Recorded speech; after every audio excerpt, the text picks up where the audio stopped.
The Great Gatsby is a book known as an all-time classic. Regarded by some as the greatest novel of all time and commonly mentioned among names such as Moby Dick, Lord of the Flies, and Eight Nights of Flirting, a part of many curriculums, essays, and the subject of many analyses, The Great Gatsby by Scott F. Fitzgerald has influenced American culture and literature for many years, since its release in 1925. J. Gatsby, whose namesake gives the book its title, while at first glance gives the appearance of a classy, rich, masculine playboy, ends up being a character centered entirely around love. Despite what he would wish for you to believe, this seemingly unbothered and exuberant man does not gain pleasure from the massive parties he throws every night, or his ornate mansion, or any of the material things he surrounds himself with. Instead, his motivations are centered entirely around a girl who lives across the water from his home, just beyond a green light at the end of a dock.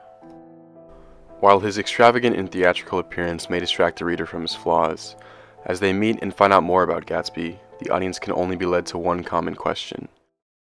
What is bro doing?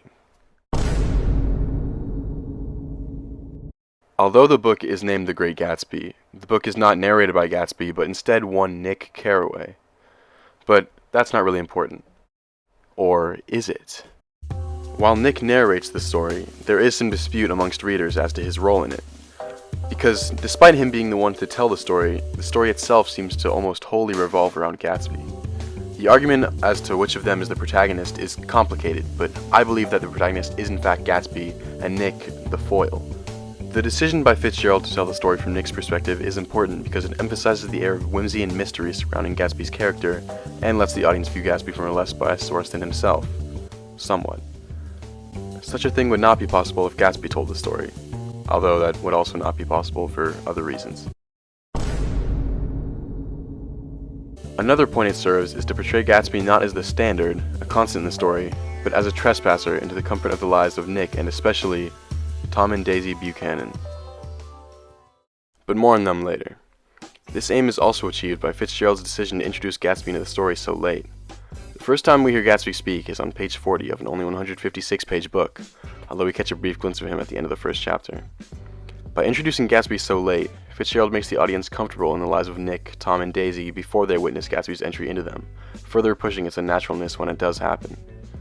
While not an entirely pleasant situation, the audience quickly gains an understanding of the cast and feels secure in their lives, which is why when Gatsby begins infiltrating their sheltered routine, it feels so concerning. When we first meet Gatsby, he comes across as free-spirited, whimsical, out of reach for normal people. We don't start to understand him until we learn about his relationship with Daisy. When Gatsby was a young man, unfamiliar with the riches he would come to attain, he met Daisy while stationed in her town as a soldier. At the time, he was 27 and she was 18.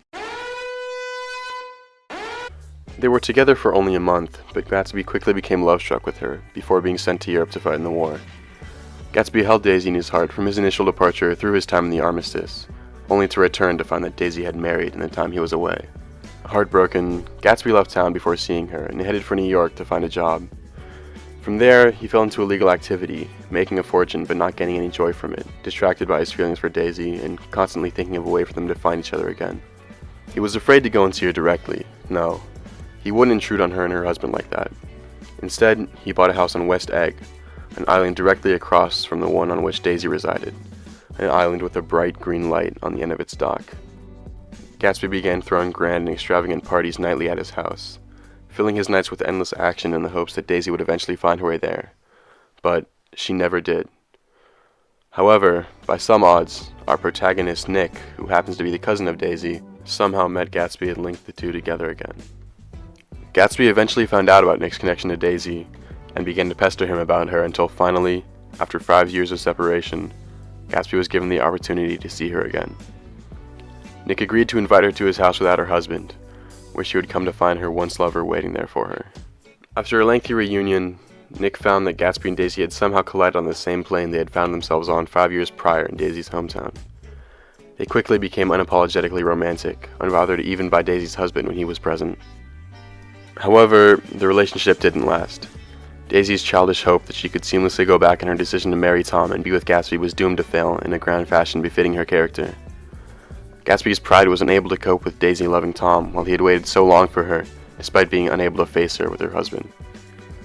Gatsby's jealous ugliness and immaturity reveal themselves in his argument with Tom that happens at the climax of the book, and Daisy's unwillingness to let go of her life to be with Gatsby was what ended Gatsby's dream of them being together as they once were. Daisy had continued moving forward when Gatsby left for the war because she didn't love him enough to make her let go of the future she knew she could have without him. Even when her husband treated her so poorly, she could never make the decision to sacrifice what she had, just the same as when Gatsby left her in the first place. Gatsby's devotion could have prevailed, if not for Daisy's attachment to comfort being stronger than her love for him. The point of their story is that while Gatsby was able to offer Daisy nearly the same life as Tom, he wasn't able to live the life he wanted with her because he shouldn't have. While Daisy had loved him and continued doing so when Gatsby came back, she remained the same person who had moved on from him when he left for the war. And despite the seemingly massive accomplishments that Gatsby had made during the time, he couldn't let go of her. His once promising character had lost its integrity reaching that point, and it could never have been the same once he was pulled away from Daisy to fight in the war and she moved on. Although on the surface, Gatsby is a strong, unshakable character who had been able to rise from poverty to a man seemingly living every night to the fullest, he truly had become a materialistic and ignoble person, just as he resented Tom for being. He had held on to his dream of being with Daisy for so long that despite his wealth and appearance growing, he wasn't able to grow with it. Thank you. Blow! Blow! Oh wait, shoot, wait, I was...